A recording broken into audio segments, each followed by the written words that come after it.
We're back at the International Disc Golf Center for round 3 action at PDGA Pro Worlds. We got a chase card today at the W.R. Jackson course. I'm Steve Hill. Alongside me, Jeremy Koling. And looks like we've got a pretty solid card today, Jerm. Oh yeah, we have got a lot of great players here. Got Paul McBeth trying to make a move on the chase card today, moving day as it is called. And we have a really exciting round here. Everyone's going to be going hard as they can possibly go, scratching and clawing, trying to get their way back into the tournament here. And starting off first, we got Adam Jomez. Yeah, shot really well. 18-year-old kid out of Wisconsin. Actually came in second place at USA DGC last year.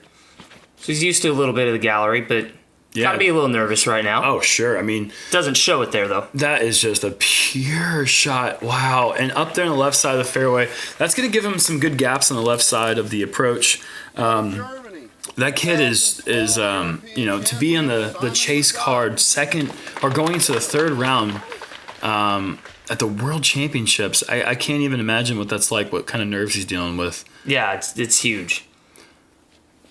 And, of course, we got Simon. And Simon goes for the turnover route here. I feel like that's a good play. There's just, whatever route you go, there's going to be a few more trees. The Heiser route's a little bit tighter.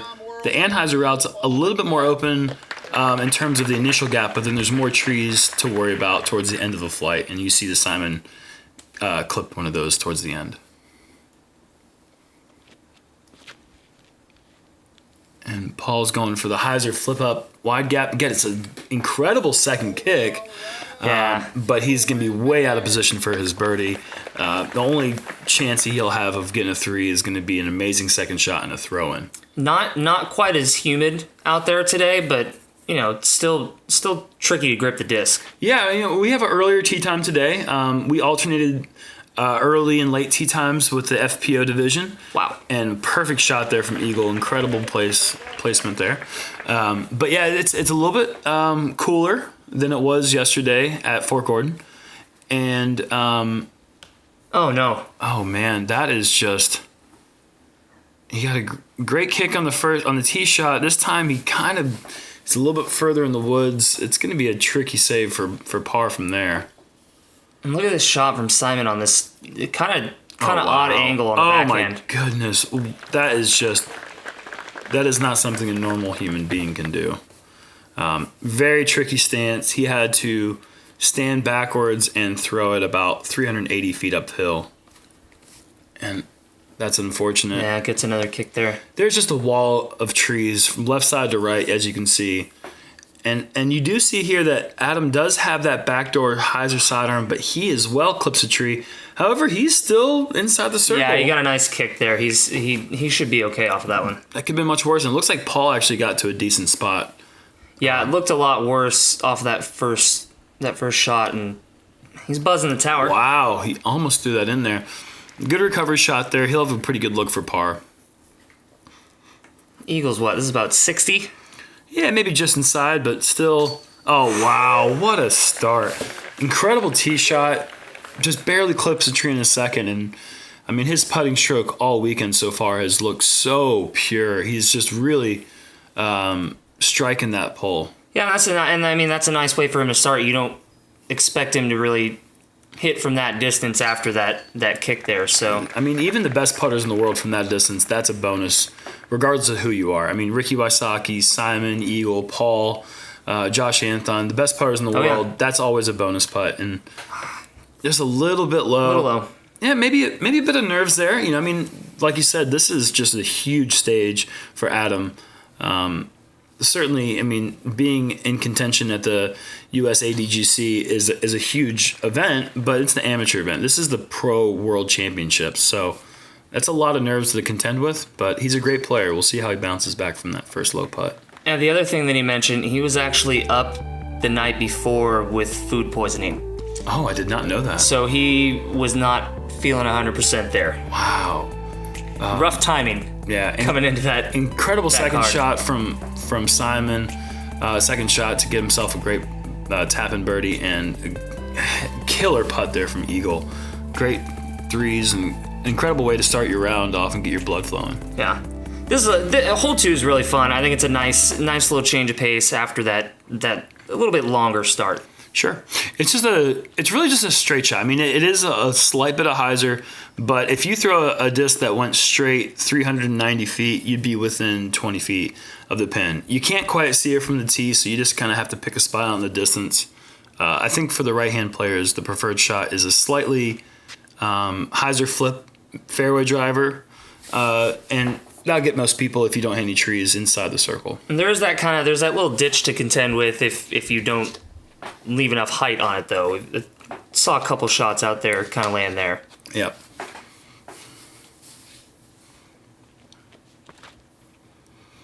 And that's a nice looking throw there from Adam, pushing that left side of the right side of the fairway and avoiding those trees at the end. And he's got a really good look for birdie from inside 25.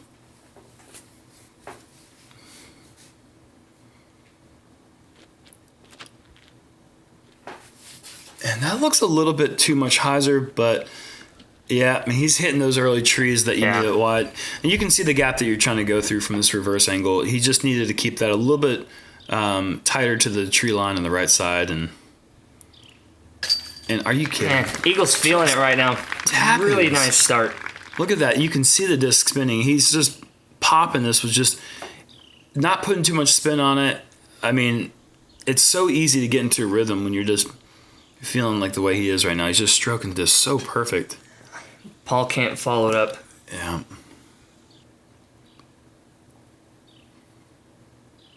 And Simon, we haven't seen him land any of those just out of that range putts. Usually he gets at least a couple of those. That's a good bounce back putt from Adam there. Very nice.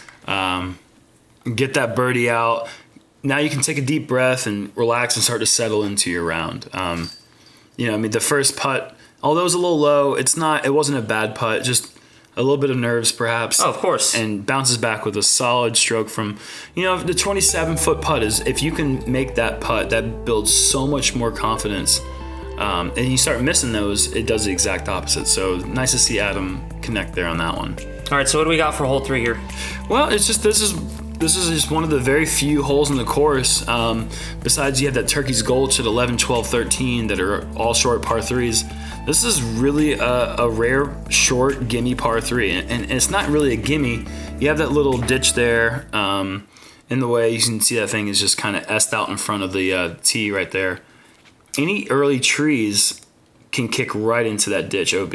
Exactly. And so you see Eagle pitch perfect shot there. He's going to be 3 down through 3. Great start from Eagle McMahon. SloMez and the FollowFlight back to back. And you can see that gap right there. That is the preferred hyzer route for the players. I don't think that he pulled that a little late. That is the shot that he was going for, but it's a little bit tighter than what Adam's going for here with the straight down the middle shot. A little bit of an unlucky bounce off a root, but he's still inside the circle. Yeah.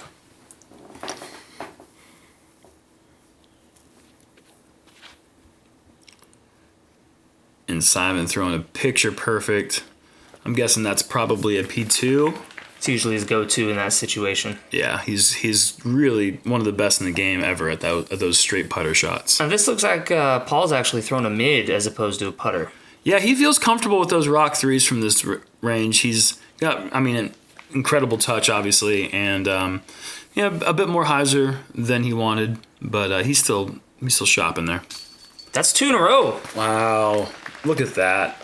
Nerves of steel. This kid is just really impressive. He doesn't, really, you look at his face, he doesn't look very rattled. No, he's definitely showing some calm nerves there, and Paul makes good there, and I kind of want to know where he got his shirt, because I really like that shirt. Got that racing stripe on Yeah, it. he's looking good there with that red and navy blue Adidas. And nice putt there from Simon. That's pretty much a tap-in for him. And Eagle just tosses it. This is literally a tap-in. That's perfect. Star frame there from the chase card. We have a nice start. 3 down through. Eagles, yeah, he's starting real hot. And we're gonna see if Paul can get things turned around here. I mean, he's 1 down through 3, and I mean, this is his chance to get back in the mix. This is a difficult hole to do it on, though. Yeah, this is one of the hardest holes in the course. Like I said before in the first round coverage, they push this tee pad back 120 feet, and where you were typically getting a really nice shot from the short tee to a perfect spot, now you have to get that thing to carry 120 more feet. It's really difficult to hit that sweet spot from the tee back here. And that's got to stand up. If that doesn't stand up, it's going to be a little bit too tight. Can't quite tell if you got around the corner or not.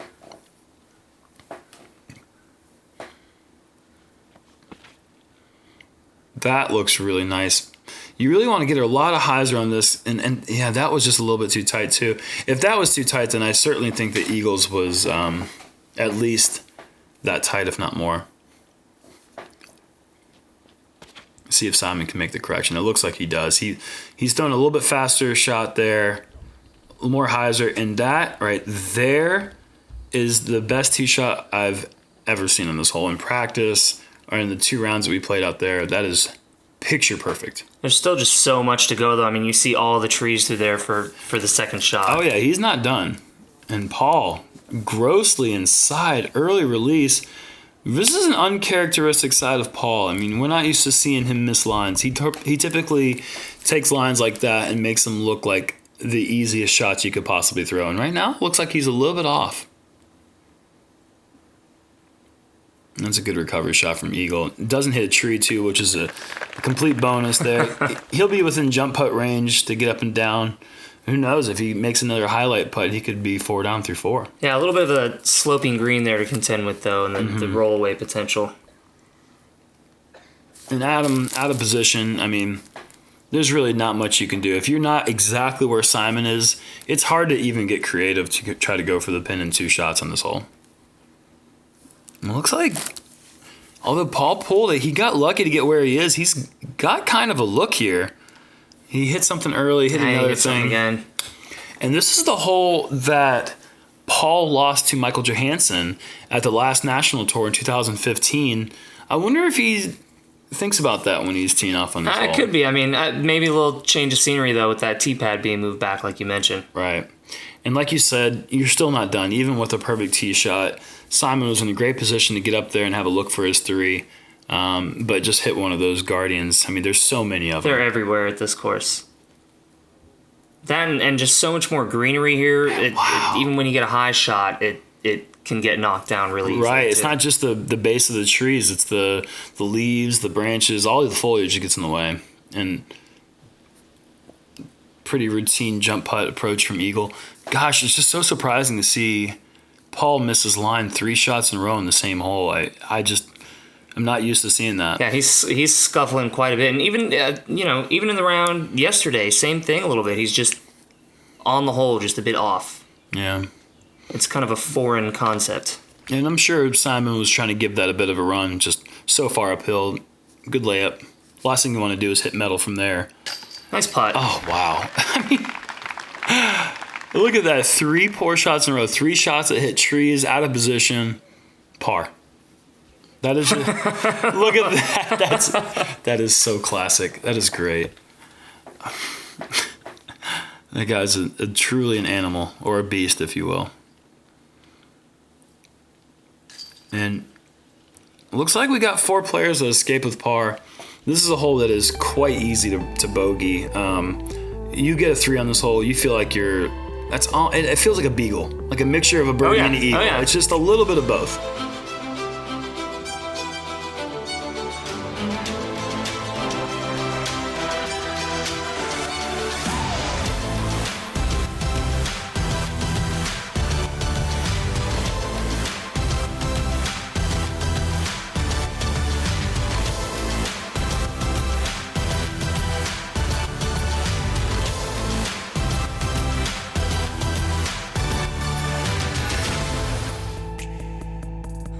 All right, so we're coming back. We got hole 5, 645 feet. Yeah, this is one of the few holes in the course that really does favor a lefty forehand big tee shot. You have to Keep it somewhat tight though. You can't just throw it as far as you can. You have a very narrow corridor, very demanding tee shot. Placement is very crucial in this one. And that's not the placement that you're looking for. Not at all. He doesn't even make the corner. That's a rare mistake. Eagle's actually been working quite a bit on his forehand, and that was a bit surprising there. But Adam's in a great spot. He'll have two routes to choose there. He can go the Anheuser or the right side Heiser gap. I imagine he'll probably go for the right side. And Adam it's fun to watch a new player and kind of learn about him. He seems to have a really well-balanced game. He doesn't seem to be uncomfortable with either backhand or forehand. Yeah, this is exciting to watch for me. This is the first time I've ever seen him play. I've never played with him in person or seen him on film, and I agree. It's kind of new. You know, we're used to seeing the same guys throw for years, and we're used to seeing that guy make that shot look routine. And man, I mean, you get out in the woods, you really do see it brings out the best and the worst in everyone. And man, he was in a really bad spot. Maybe just as bad of a spot now. I don't know if he'll have a line or not, but he's going to be scrambling. Paul doing the same thing. Looks like he's big high turnover there. It looks like he's going with the roller. Yeah, okay. It looked like he landed. Oh my gosh. It's that Roadrunner he threw yesterday. That is remarkable. I mean, to have a look at your par from that tee shot and to throw a roller down that line without hitting a tree is really impressive. And then Adam just kind of slow and steady, just business as usual kind of shots here. Nothing too flashy. Yeah, that's a tough shot. He made it look very easy. And Simon wanted to keep that a little bit straighter. Heiser's down the hill, but I mean, having a look for three on this hole is I don't want to say a bonus, but it feels like a bonus. I mean, it's a good thing to have, that's for sure. I happened to notice this player you might have heard of. His name's Ricky Wasaki. Mm-hmm. He hit about a 50, 60-footer on this one today. So 20-footer? Yep. Eagle, struggles continue. He's going to have that putt for a bogey. Not exactly what he was looking at when he was practicing for this hole, that's for sure. Paul trying to will it in there. Not happening. That would have been a superhuman birdie from his tee shot. He's going to be fine with a par there. Oh, man. And when you get thrown off your game a bit with just one or two bad shots or three bad shots in a row, those 50-footers, the basket looks a lot smaller, and Eagle misses. Hey, there's Simon. There's a great birdie there. Eagle's going to have to settle for a double bogey. Adam, a par, which is fine, but certainly not what he was looking for after those two good shots. Yeah, and especially after that hot start that Eagle had, that's really it's going to be tricky. And I mean, you can tell he's even a little riled there. He's walking through and everything like that. You gotta see if he can get back on track and not let that bring down his whole round there. Right, it kind of brings you right back to earth when something like that happens. Yep. Everything was going your way. You were 3 down through 3. Now you're 1 down through 5. Yeah. Simon putting together a nice round as well here. Yep, just staying away from bogeys, picking off a birdie here, one every couple holes. That's really all you need to do out here. In hole 6, there's another patented John Houck design where you just have to pick and choose your routes. They really added just by taking this basket back about 60, 70 feet, they made this hole so much harder. And this tee shot is way more important than it was before in terms of getting off the tee the way you want. And Simon's going to be kind of bushwhacking out of there, it looks like. Yeah, I can tell you from personal experience, you don't want to be there. And Adam looks like he may... I don't know if it was intentional or not, but he went inside or out there. That is going to open up that left side gap, which is way wider than the straight route. So if he was trying to go for the left side route, hats off, because that's a really great shot there. Paul again, missing left. And And I can't quite say if he was missing left or if he's trying to go for the inside route. Sure. But it looked like it was a bit of an early release. Yep. I agree. I think that he was trying to go down the middle. And Eagle making that gap look easy. But man, just catches the edge of that tree. That's a nice kick, though. Still, anything across that road is a bonus. The distance there off the tee is really nice. Simon actually doesn't look like he had that, but he didn't have much room to work with. But oh wow, great approach shot from in the thick. He had room to throw, but he still looked like he was pretty uncomfortable and managed to give himself a long look for birdie. As much as I can tell that this course is demanding, I also find it really fun to watch everyone execute these difficult escape shots all day. Yeah, I mean, that's what this course does. It puts you in a spot where you have to pick up a textbook approach there. Eagle's going to have a drop-in birdie. Nice way to recover from that double. And but yeah, you have to really have all the different angles. And as you see here, Adam is just that's beautiful, demonstrating a perfect turnover with probably a Firebird, something overstable certainly. Made that shot look really nice. Made that gap as wide as possible, which is really the name of the game in the woods. Oh man, that's a good stroke there from Paul. I thought he had that one. His putting stroke has looked good the whole tournament. It's just a matter of getting there close enough, putting himself in position for those birdies. Yeah, looks like they're just almost falling, but not quite. Same thing for Simon. A little bit uncharacteristic. We expect to see the fireworks and the highlights from Simon and Paul from that range. And they were both very close, just couldn't quite convert. But textbook birdies there from Adam and Eagle make that hole look really easy, which it is certainly not. Yeah, strong way to get back on track there for Eagle. And look at this. Adam is 3 down through 6. I mean, this is a great start for the kid. And he's hanging with the big boys. Not showing any effects of having been sick all night either, which is pretty incredible. Or the nerves that you expect from a first-time chase card at the World Championships type player. I mean, that's really impressive. See if you can keep it going here on this incredibly difficult and demanding par 4, hole 7. That is really nice. If he gets around those 3, gosh, he just barely hit it. That's okay, though. You know, he's still in the fairway. You can still get creative from there. You just really don't want to be in the rough here. It is very thick, and you can see from the side here. I mean, you can barely see through the first couple trees. So you can imagine what it's like when you get 5-10 feet in.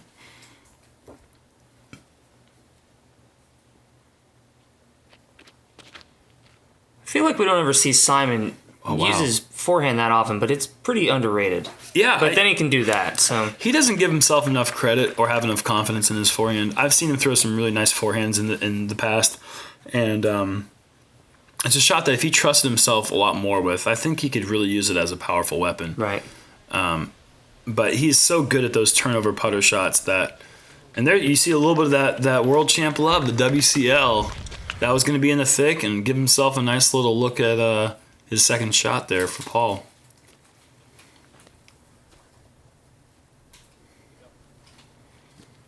And man, he just isn't hitting any trees. I mean, if you could not hit trees out here, you're going to do great. It doesn't really even matter if you're making your putts. Like, you're just going to be advancing the disc 250 to 300 feet at a time. You're going to be doing fine. And I don't know if we've really even seen him go off the fairway. Yeah. And Simon's showing off that forehand game he's got. There you go, just right when we talk about it. Yep, and he split that gap perfectly, just inside the circle, about 29 feet away. And an interesting choice there, backhand roll. Oh my gosh, who splits that gap there? That's incredible. That's a great shot from Eagle there. A little bit of luck too, but I mean, you take what you can get. Yeah, you gotta have that sometimes. Absolutely, out here you definitely do. Paul going with a little Nova, turnover putter routine there. About 15 feet left.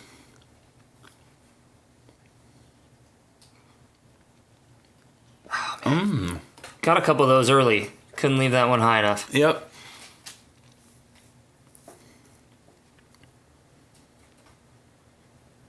Man. Are you kidding? This kid's bringing it. I like it. Wow, what a pure putt there. That's just very simple stroke. And that's something that a lot of people that are watching need to try focusing on for their putts. Something that you can do to eliminate the nervy putt that you get when the situation is more important than your typical putt is have a simple putt. If you don't have that many elements to your putt, it's hard to break down when your nerves start building up. Sure, minimize the moving parts. And it looks like Adam has a very simple, straightforward putt. And, man, he is just showing some real incredible play so far. 4 down through 7. Great putts from Simon and Paul. We expect to see that. This is pretty cool in the kid, though. We're seeing a potential young gun. Yeah, it's fun. Coming up in the game. You expect the Eagle to be the young gun showing off on this card. Obviously, he did, but Adam's kind of outgunning him right now.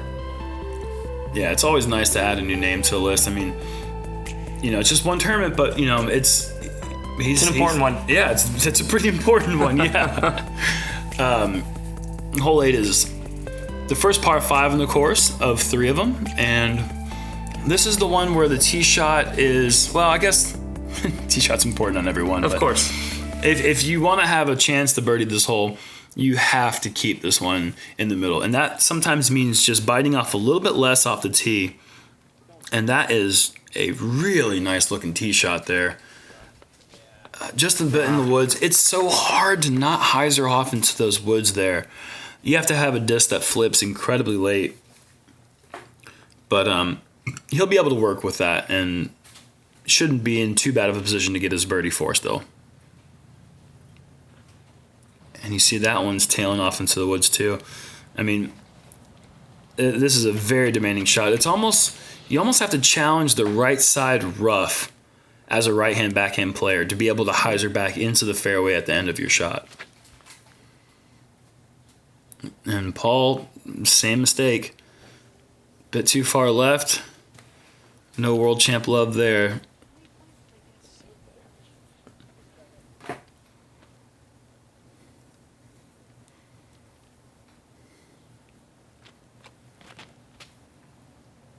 And Eagle. I think we just saw the same shot thrown 4 times in a row. I mean, that's what this hole does. It really does force you into those woods on the left there.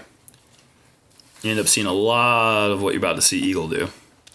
Just pitch out, sidearm, flick rollers, just whatever you can do to get into position for your next shot.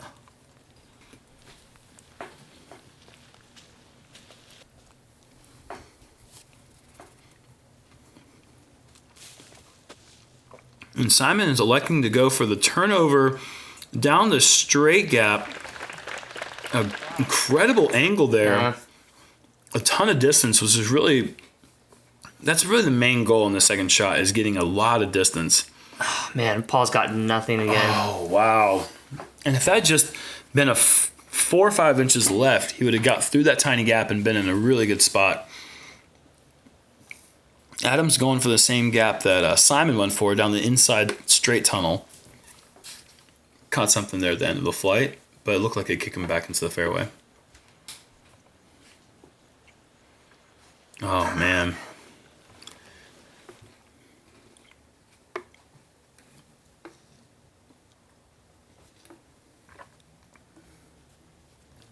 I wonder if that's a gator or something. It looks to be a little thicker than like a Firebird. Yeah, it could be. I mean, I haven't, like I said, I haven't seen him throw in person. I don't know how much power he has. It looks like he has enough to, good enough to be able to be in the position he's in so far through 2 rounds. But yeah, he's up there putting, and so is Paul. Great recovery shots from the woods there. I mean, if you're not in the middle of the fairway, it is very challenging to get a look. An Eagle, that's a nice bid there for his birdie from about 150 feet. So give me the mindset here of someone who you're just struggling through this round, going tree to tree, brush to brush. Like, how do you power through that? Well, you're asking somebody who did do exactly that for the last 3 rounds, it seems like. Man, that is... I don't know how that didn't fall. Just barely off left. Strong chains kicked out. I guess the thing that you can take solace in is knowing that you're not alone. Right. Everyone's out there kicking trees. And it's just a matter of how can you recover. Not letting it get to you, not being defeated by the fact that these trees are cruel in Georgia. And just acceptance. I mean, that's what I keep preaching, the word acceptance. If you can accept your fate, once the disc's out of your hands, there's nothing you can do about it.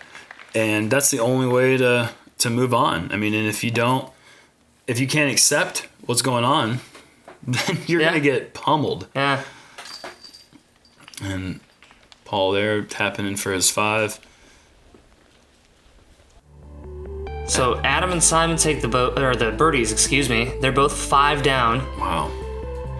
Adam, 5 down through 8. So is Simon. Excellent starts here. Final hole of the front 9. Very tricky shot if you do not have a 400-foot forehand, or if you're not a lefty backhand thrower. I know the players like Josh Anthon throw tricky rollers on this hole, but I mean, you have to be extremely technical to be able to land it. You have a very narrow corridor to be able to land something like that down.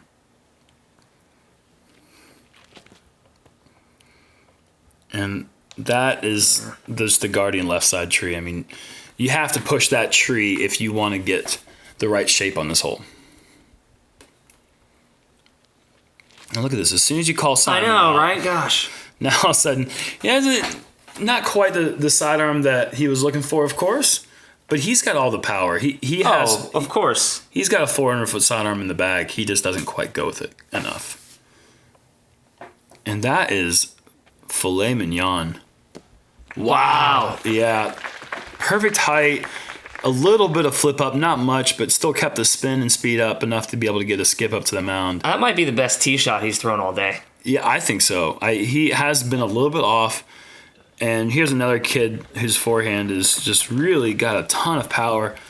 Didn't quite get that fast forward skip that he got the first round.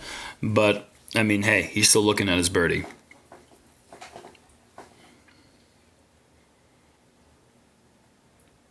Quality approach shot from Adam. Showing off the scramble game, too. Yep.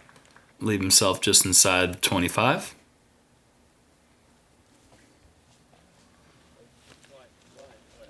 And that's a shot that we see Simon throwing quite a bit. That high, super Anheuser angle, full flex shot. He's really good at that shot, and he left himself a nice little tap-in par. Oh. And that's Eagle's 3rd putt, I believe, outside the circle in the front 9. He's getting things going here. I feel like he should look a little more excited about that. He's used to it. It's hard to be excited about something that you see happen a lot. That's true.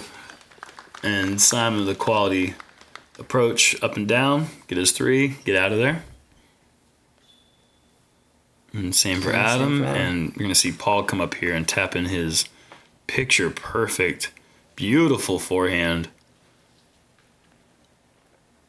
Awesome birdie for Paul. That's a nice way to close the front 9. And look at that, Adam with a little bit of camaraderie. Here you go, champ. And solid front 9s from Simon and Adam. Eagle and Paul, under par, 3 under. Not bad, but they're going to need to pick things up in the back 9 if they want to make a chase and try to get in a lead card for the last round of the World Championships. We'll see what happens. We will be back shortly here on Jomez Productions. Yeah. More chase card action coming up. Thanks again for tuning in, guys. Thanks as always to the PDGA. Thanks to Innova Champion, Jomez and Overstable Studios. Signing off for the commentary team, Steve Hill, Jeremy Koling, Team Multigerm. We'll see you in a bit.